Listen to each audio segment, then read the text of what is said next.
On the afternoon of February 10th, 2021, just outside Hope, British Columbia, a semi-truck slowed in the northbound lane of the Coquihalla Highway as snow began to fall harder than the forecast had promised.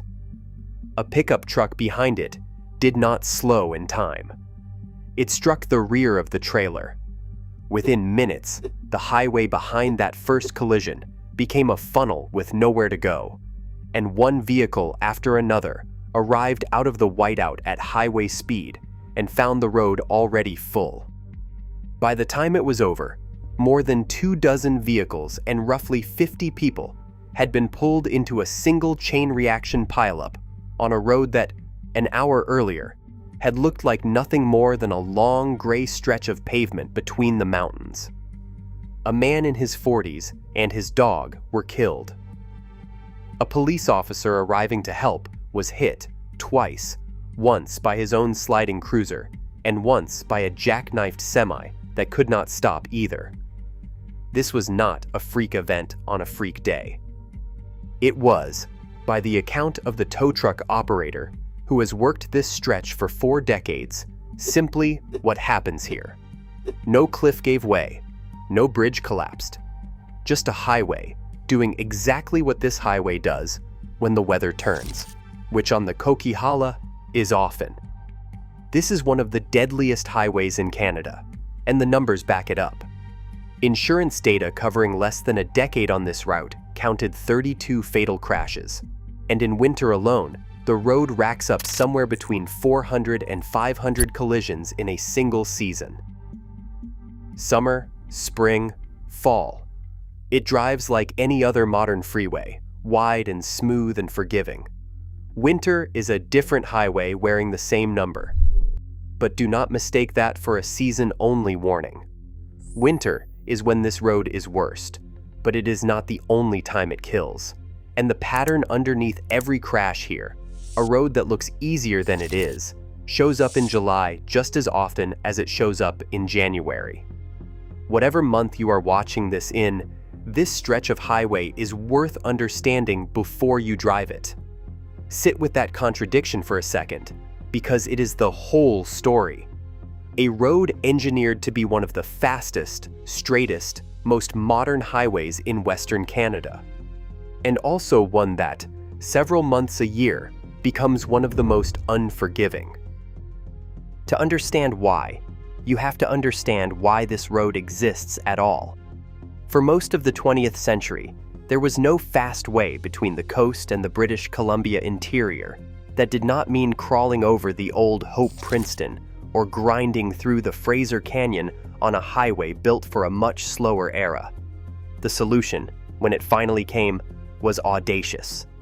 Crews broke ground in the spring of 1984 and, in under 2 years, blasted and built a 4-lane divided freeway straight up and over the Cascade Mountains, timed to be ready for Expo 86. It opened on May 16, 1986, and it did exactly what it was built to do. It turned a white-knuckle, half-day crawl into a smooth few hours at highway speed. It was a toll road for over 2 decades, the only one in British Columbia, a fee you paid for the privilege of skipping the mountains the old way. The tolls came down in 2008. The mountains did not. The highway takes its name from the Coquihalla River that runs beside much of the route, a name believed to come from a Coast Salish word for narrow river or stingy container, a river that squeezes through a tight canyon the same way traffic squeezes through the mountain pass above it. There is something almost too fitting in that, a road named after a narrow, unforgiving channel of water, built to shove modern highway volumes through a landscape that was never particularly interested in cooperating. Locals do not call it the Coquihalla Highway. They call it simply the Coq, the way you shorten the name of something you have to deal with often enough that formality stops making sense. Picture the drive the way hundreds of thousands of people actually make it, heading for Kelowna or Big White or just home to the interior. You leave Hope at the bottom of the Fraser Valley, nothing about the morning suggesting anything is wrong.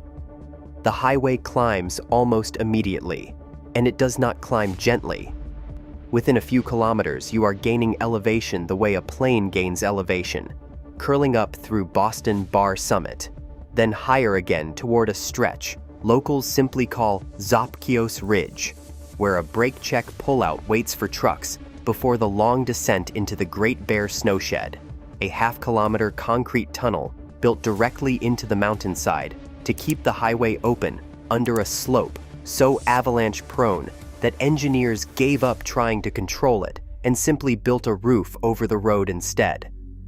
Past the snowshed, the highway keeps climbing toward the Coquihalla Summit itself, 1,244 meters above sea level, the highest point on the entire route.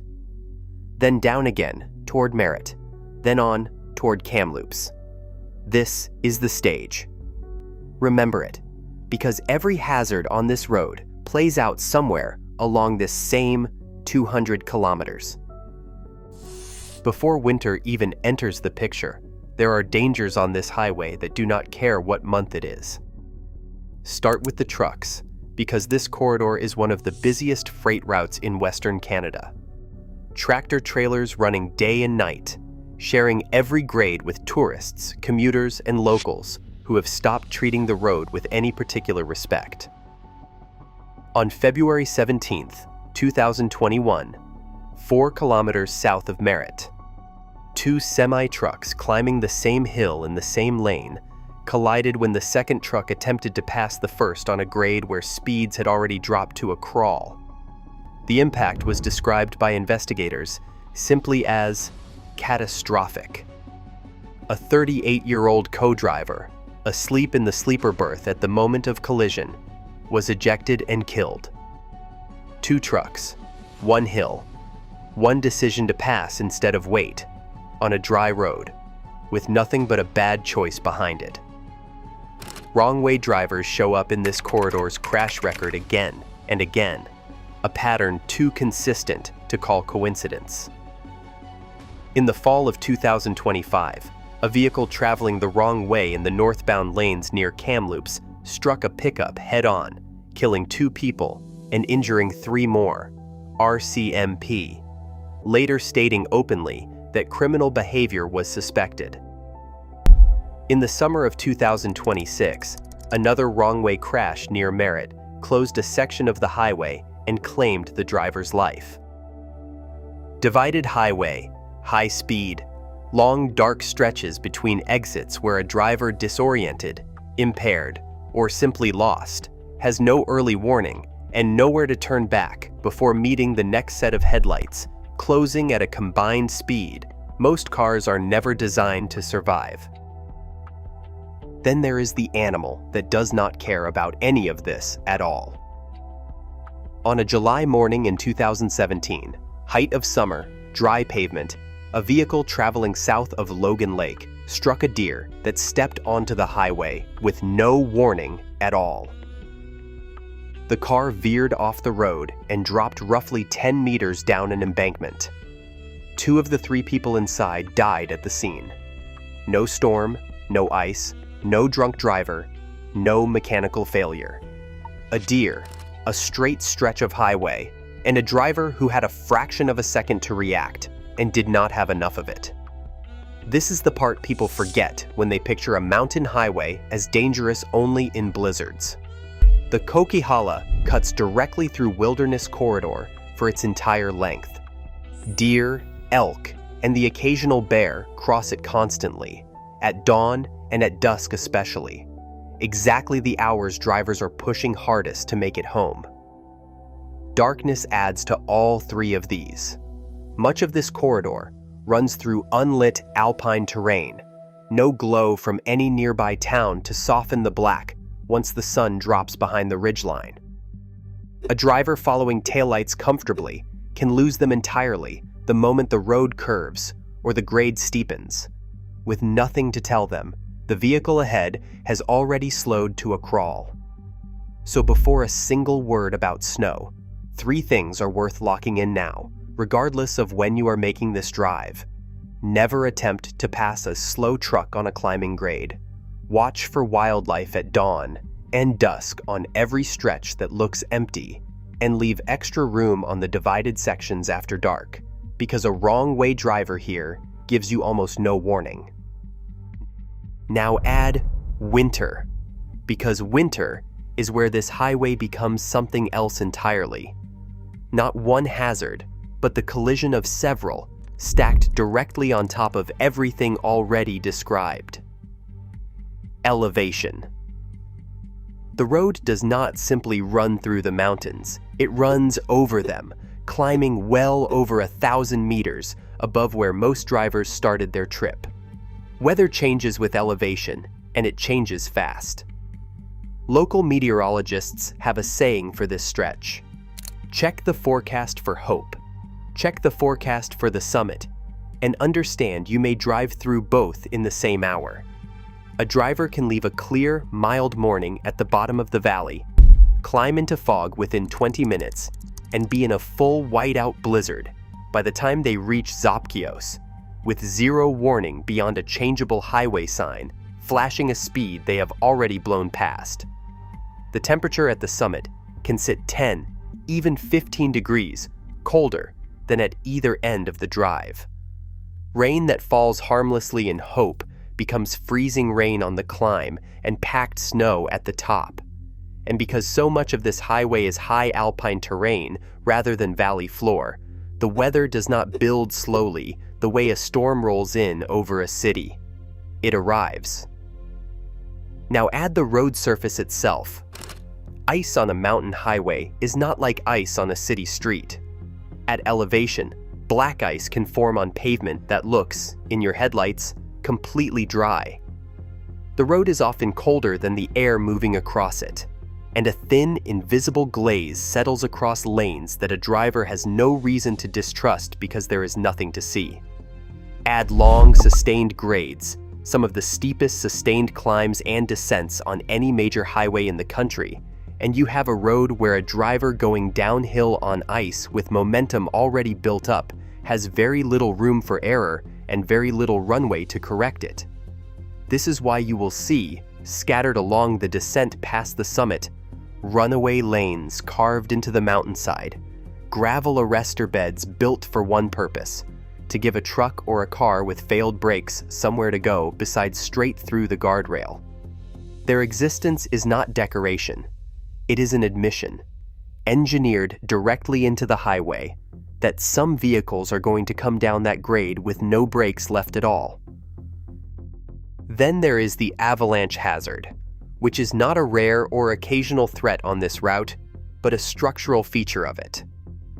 Engineering surveys of the corridor have identified roughly 150 separate avalanche paths crossing close to 17 kilometers of the highway. That is not a handful of risky spots. That is a highway that spends a meaningful fraction of its length directly underneath terrain capable of burying it.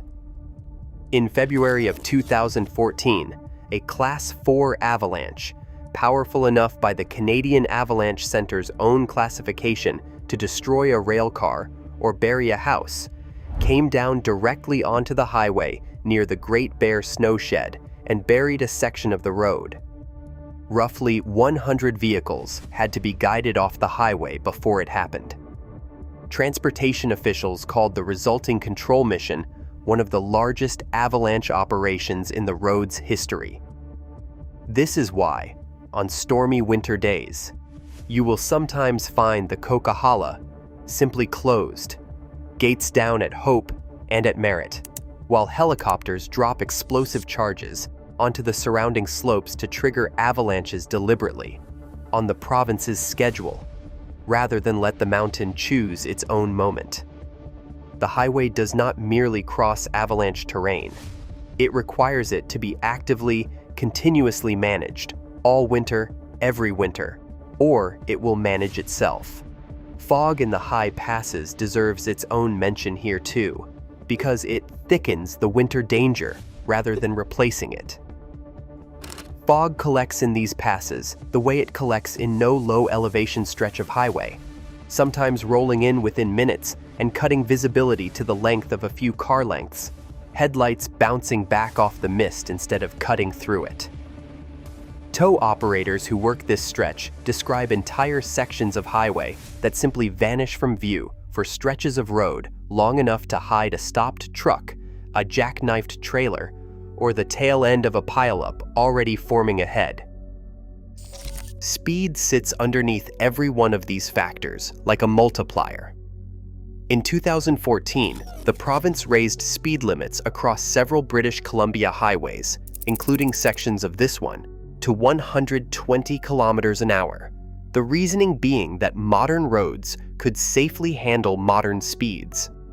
Researchers who studied the change found the opposite.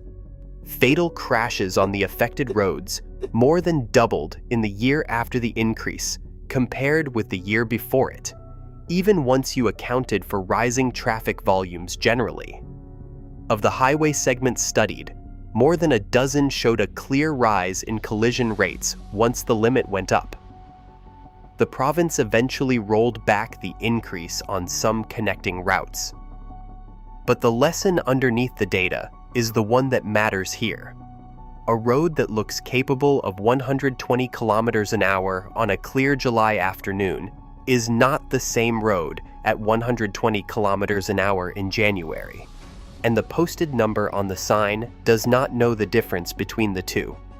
The limit describes what the pavement can technically support in ideal conditions. It says nothing about the conditions you are actually about to meet at the summit, and it says nothing about the truck, the deer, or the wrong-way driver that has nothing to do with the weather at all. Stack all of it together and you understand why this highway kills the way it does.